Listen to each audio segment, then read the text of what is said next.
sekolah yang memiliki wewenang untuk mengelola dan mengatur berjalannya sekolah yang dipimpinnya dengan segala kemampuan dan keahlian yang dipimpin oleh kepala sekolah.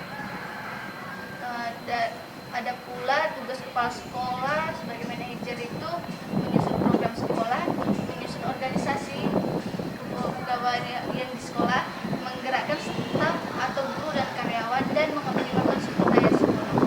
Baik, sebagai seorang manajer, kepala sekolah harus mempunyai 4 kompetensi dan keterampilan utama dalam manajerial organisasi, yaitu keterampilan membuat perencanaan, keterampilan mengorganisasi sumber daya, keterampilan melaksanakan kegiatan, dan keterampilan melakukan pengendalian dan evaluasi.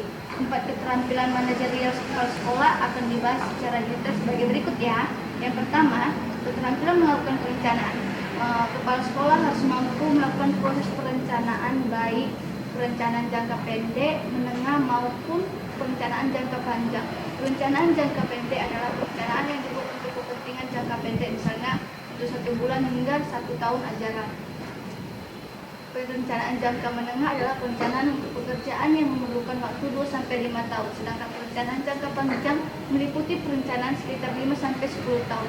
Proses perencanaan menjadi salah satu keterampilan yang penting, mengingat perencanaan yang baik merupakan setengah hasil kesuksesan dari suatu pekerjaan. Yang kedua, keterampilan melakukan pengorganisasian. Lembaga pendidikan mempunyai sumber daya yang cukup besar, mulai sumber daya manusia yang terdiri dari guru, karyawan, dan siswa, sumber daya keuangan, hingga fisik mulai dari gedung serta sarana dan prasarana yang dimiliki. Salah satu masalah yang sering melanda lembaga pendidikan adalah keterbatasan dalam sumber daya. Kepala sekolah harus mampu menggunakan dan memanfaatkan sumber daya yang tersedia dengan sebaik-baiknya.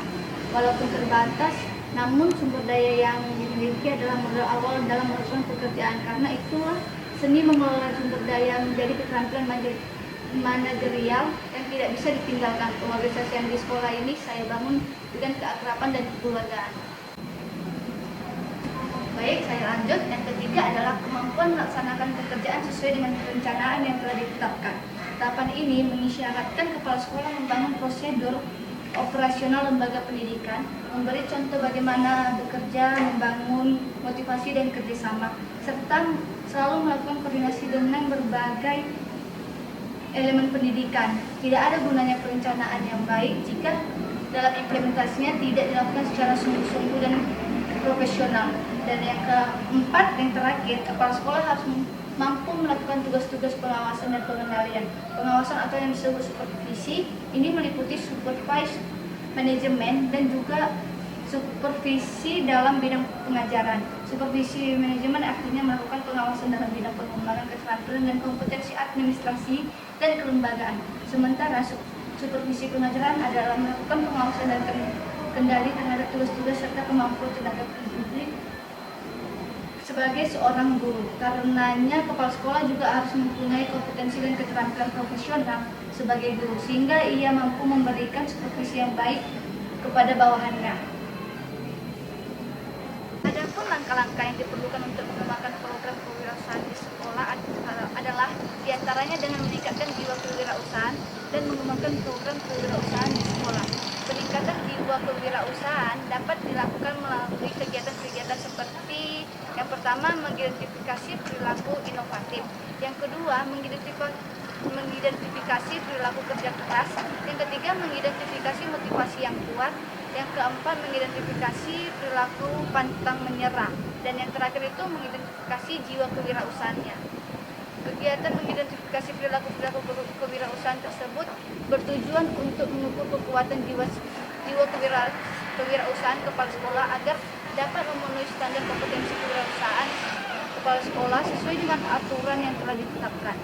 Kegiatan yang dilakukan untuk mengembangkan program kewirausahaan adalah mengidentifikasi apa saja program inovatif, program perilaku kerja keras, program motivasi yang kuat, program pantang menyerah yang sudah dikembangkan dan yang belum dikembangkan. Yang terakhir yaitu kesimpulan. Nah, kesimpulan dari materi yang saya beritahu ini, kepala sekolah sebagai manajer itu adalah kepala sekolah harus bertanggung jawab dalam tugas dan tanggung jawabnya atau peran-peran yang dianutnya dalam kepala sekolah itu. Nah, kepala sekolah itu itu sebagai manajer dalam meningkatkan mutu pendidikan harus memiliki komitmen terhadap kualitas. Komitmen ini sangat penting karena berpengaruh langsung pada setiap pembuatan keputusan dan kebijakan, pemilihan dan pelaksanaan program dan proyek, pemberdayaan SDM dan pelaksanaan kontrol. Tanpa komitmen ini tidak mungkin diciptakan dan dikembangkan pelaksanaan fungsi-fungsi kepala sekolah sebagai manajer atau fungsi manajemen yang berorientasi pada kualitas produk dan pelayanan. Baik, mungkin sekian dari hasil presentasi saya tentang kepala sekolah sebagai manajer. Mohon maaf bila ada salah.